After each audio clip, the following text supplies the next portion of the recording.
Hello, welcome to the Ready List podcast. My name is Sue Merry. I'm an Alexander Technic teacher and founder member of Educare Small School. Today we're going to look at unpacking the A team, following on from the previous podcast, which was an introduction to the A team. So some of this information will be repeated from the first podcast, but we're going to go in a lot deeper and give you the opportunity to actually work with me looking at the different aspects of the A team and trying stuff out for yourself.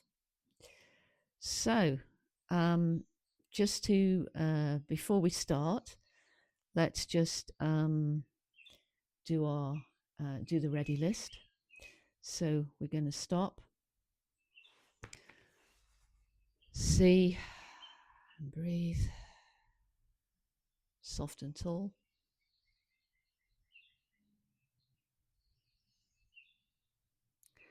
Okay, so the A team, right? So just a reminder, it's very simple but surprisingly deep. I suppose you could call it a modern take on ancient wisdom, and it might seem familiar to some of you because of that. So in this workshop, as I said, I'm going to focus you on trying the A team. I'm calling it a workshop because I think that's kind of a bit more what it is. I'm going to focus you on trying the A team, and I'm going to just further unpack some of its elements. So let's just have a quick neuroscience recap. So you've learned so far that feeling states are just sensations, and you've learned that these sensations are universal and consist of feeling pleasant, unpleasant, which is known as valence, or activated or calm, which is known as arousal. And collectively, these things are known as affect. And drawing on your past experiences, your brain predicts what's the next appropriate feeling state that will bring you into homeostasis, or in other words, that will bring you into balance. And these past experiences become your affective niche, which is a sort of library of habitual patterns. You have no conscious control over that part of the process in the moment. It's all done by the autonomic nervous system. So, and your brain does all of this before any sensory input happens. Then it compares the sensory input with its prediction, which is very weird. So you've also learned that feeling states don't have any intrinsic meaning. It's that humans imbue them with meaning, and intense feeling states are recognized as emotions. And you are learning, I hope, that you are enough just as you are. You don't need to be fixed, healed, changed, or improved in any way. And now I'm going to take you deeper and show you why this is so. So, quick reminder that the A team is acknowledge, accept, allow, and act. And the most useful time to use the A team, I find, is when you enter an unpleasant feeling state. And so that's what I'm going to focus on here. And during this podcast, I'll be asking you to focus on yourself. So you might want to find a quiet time and place to try the exercises. So let's start straight away with acknowledge, which is to basically notice how you feel. So acknowledging your feeling state means to first notice it and then to consciously mark it as existing, which sounds very simple, and it is simple, but you might be in the habit of ignoring your feeling states, not uncommon as it happens. So do you think that you're doing this in any instances? So what I'm going to suggest you do right now is consider that question. Maybe close your eyes for a few seconds, possibly pause the podcast here, and consider if you are in the habit of ignoring your feeling states in any particular situation. Now, what I'm going to suggest you do is that you choose something to work on for this process of this workshop, podcast, exercise, whatever you want to call it. And choose something that triggers you. I suggest something that triggers you not too seriously, so nothing traumatic, but something that gives you a trigger that you experience the feeling state in the moment now when you think about this situation, incident, anything you can think of. Could be something way back in the past. Well, it will be in the past. And again, nothing too traumatic. So you need to just now notice and acknowledge what feeling state arises for you when you invoke this situation. And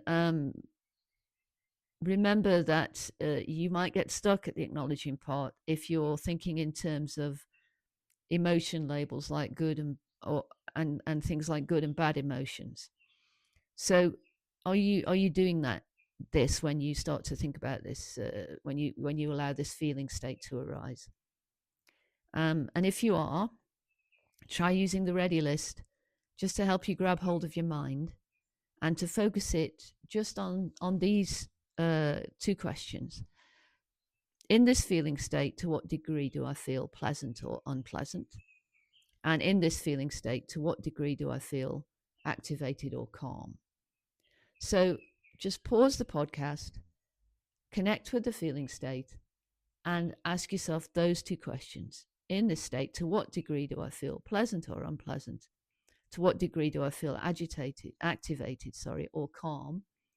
Don't worry about labels of this thing, why it's happening, where it should be, shouldn't be, what the reason is, why, any of that nonsense. Just focus on those two questions. So pause now and just try that. Now, you should end up with some sorts of answers to these questions.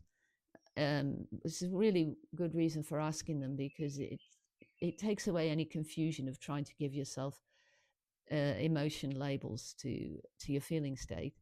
Most people can tell if they feel pleasant or unpleasant, or to what degree they feel activated or they feel calm. And notice if your mind, though, is still qualifying and judging your answers. If you're trying to find an explanation for how you feel, just stop it. Trying to find an explanation for your feeling state is really unhelpful to this process. That's not what we're interested in here. And it will stress you out, and very likely, and it'll distract you from being present to what you're experiencing in the moment. And this is a very important point. So remember, you're not addressing feelings from the past. You're focusing on a situation from the past, but you're experiencing a feeling state in the present moment. Feeling states are always experienced in our perception of the present moment. How could they not be? So please focus on identifying how you're feeling right now, and maybe pause and just try that again if you need to.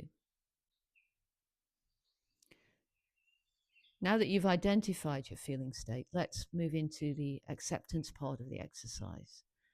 So the next part, which is accept, which is relaxing into how you feel and turning off the threat response. So once you've identified this state, you're now choosing to accept it.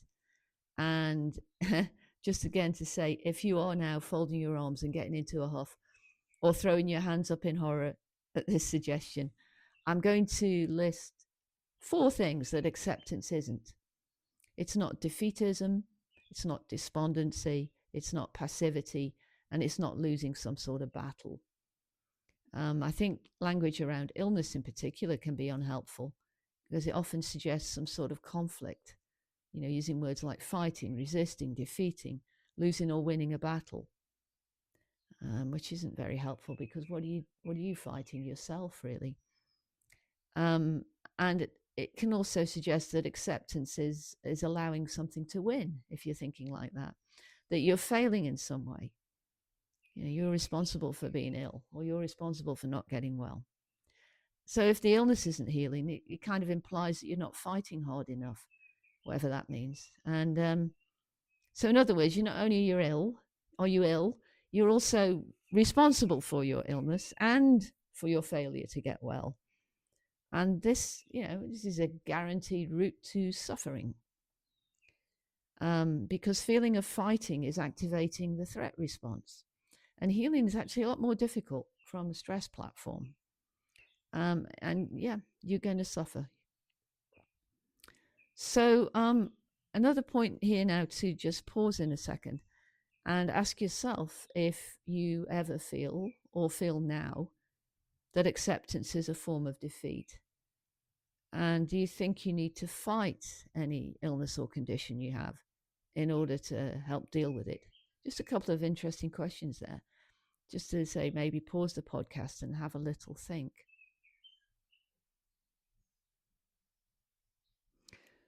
And so coming back now, can you see how this mindset creates suffering? Whereas acceptance is empowerment. The moment you accept your feeling state, then you're free from suffering. Acceptance is just simply recognizing really that, this is so. After all, it plainly is so. Really, it's happening, whatever it is.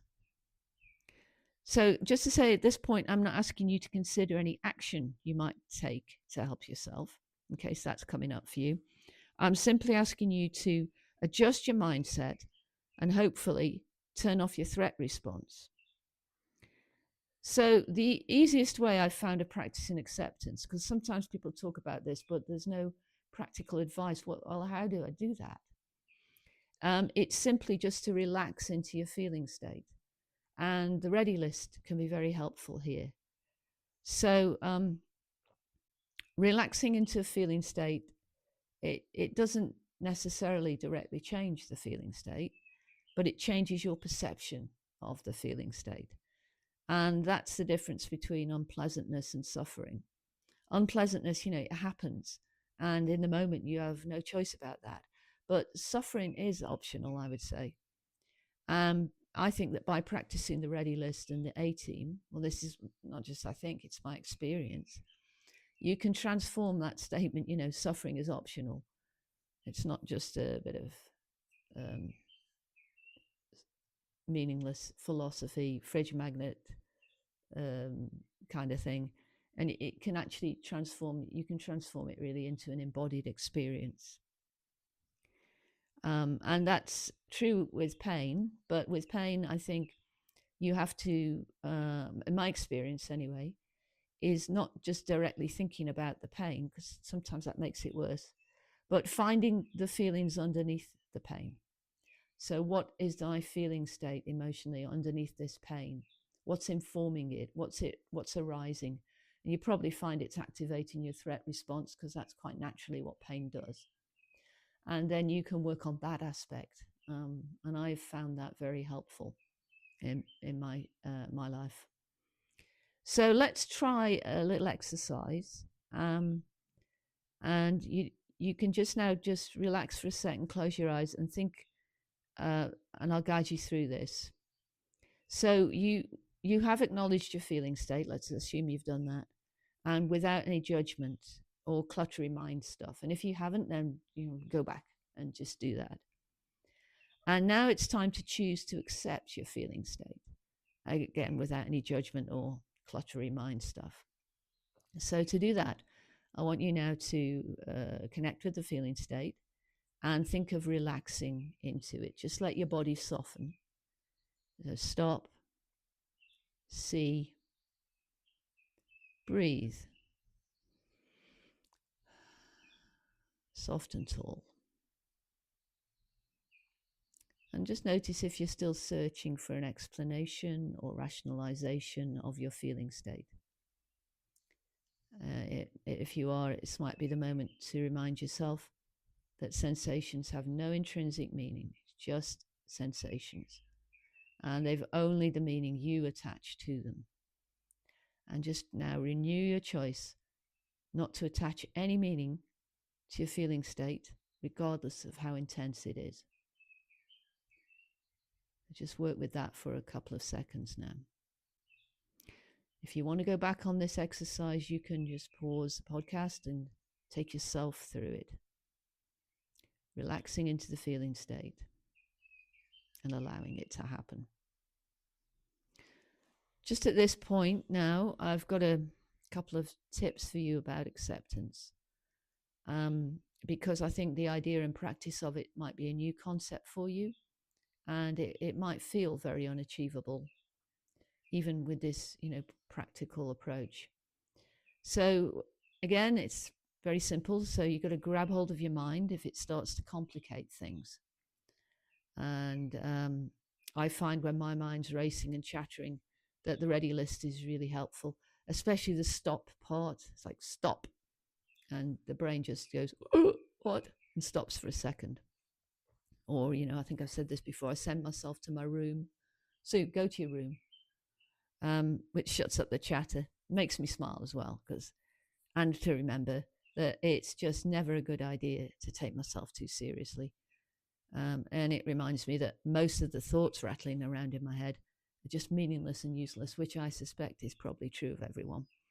And that's really quite funny. And if you find you really are unable to relax into your feeling state, reassure yourself that that's actually okay. And it might sound odd, but you can relax, or even just imagine yourself relaxing into not being able to relax into your feeling state, because that's the next feeling state that comes up, isn't it? And you might be trying really hard to get to grips with this idea of acceptance. And well, trying really not hard. And you can do that by noticing when you're slightly stressing about getting something right. Just ask yourself if you're doing that, and then use the ready list. Smile, relax, or imagine yourself relaxing, and accept that this is just you doing your trying really hard thing. It's all fine, and really none of it really matters. It's all just everything really. It's just a really marvelous part of your individual human experience. Aim to accept all things and to accept all the times you can't accept. So then, once you've done that bit, you're moving on to allow. Because as George Harrison said, and many others before him and after, all things must pass. Now, the scary thing about unpleasant feeling states is it can be the thought that perhaps this feeling will never go away. That's what if thinking. And a reminder, though, that although you may be unable to directly control your feeling states, and although thoughts will pop into your head unbidden, you can control which thoughts to follow. And I strongly urge you to train yourself to jump on all what if thoughts immediately and to shut them down. Everything everywhere is movement.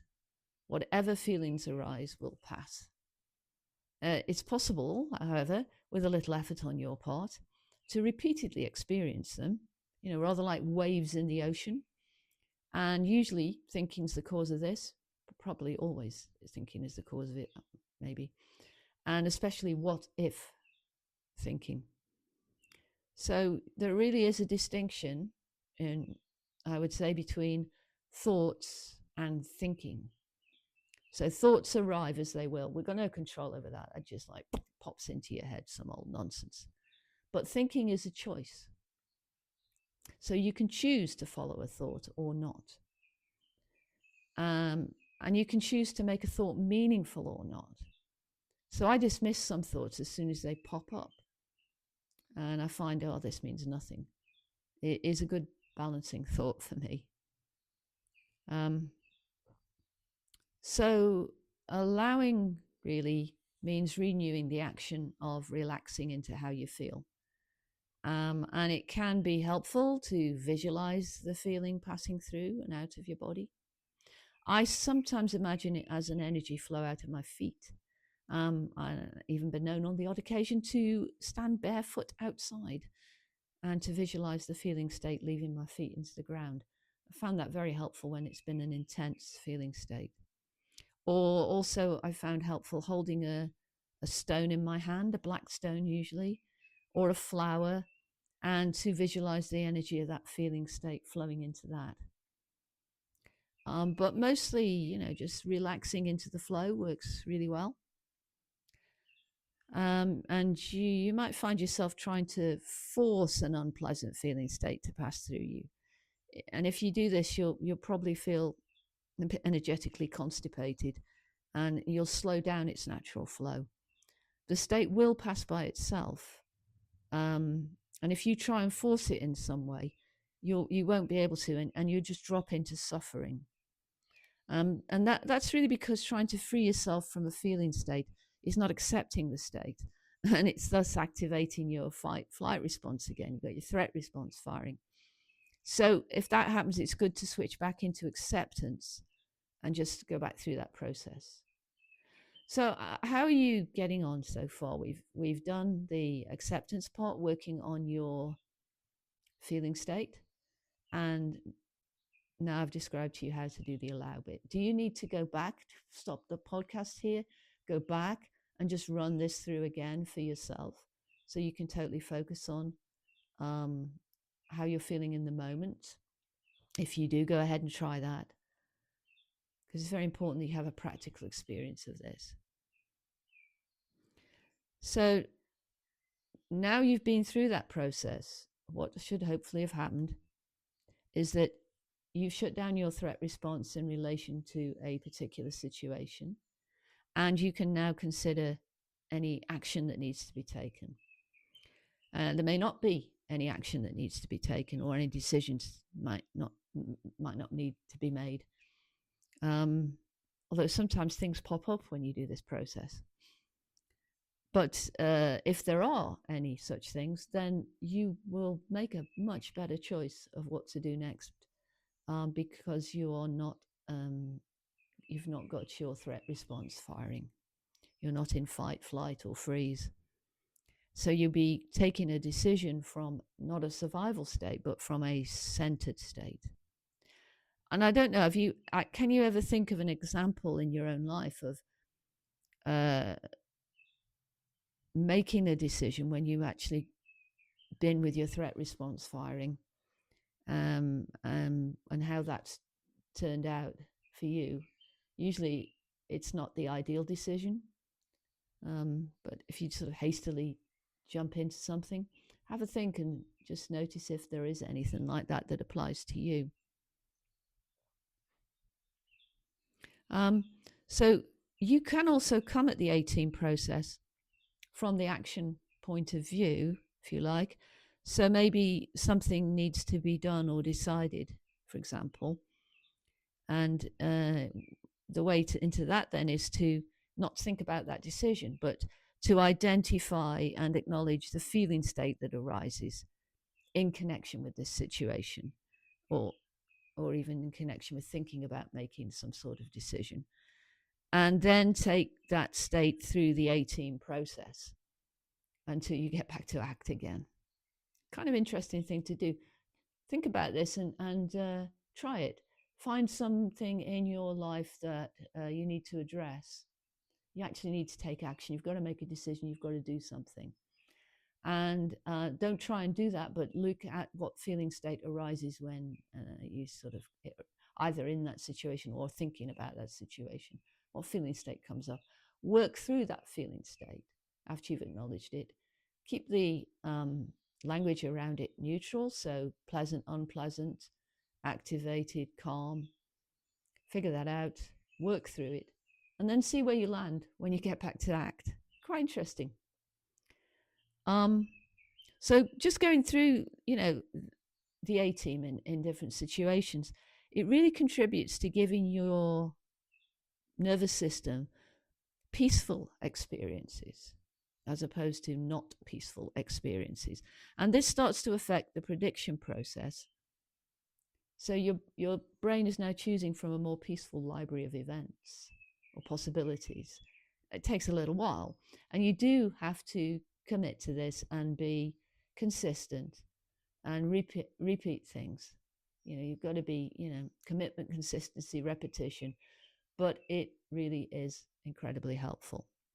And strangely, you can change the past, which then changes the future when you give yourself more peaceful experiences in the moment, because the moment is, yeah, everything really sort of happens in the past, doesn't it? Because as soon as it's happened, it's not in the present anymore. So you can change your past, which changes your future. And you do that by the experience you give yourself in the moment now. Have fun with this. Kick it around a little bit, and see where it takes you. I'd be very interested to find out. So thank you very much for listening. Let's just stop and do the ready list before we end this podcast. So stop, see, breathe, soft and tall. And I will see you in the next podcast. Bye for now.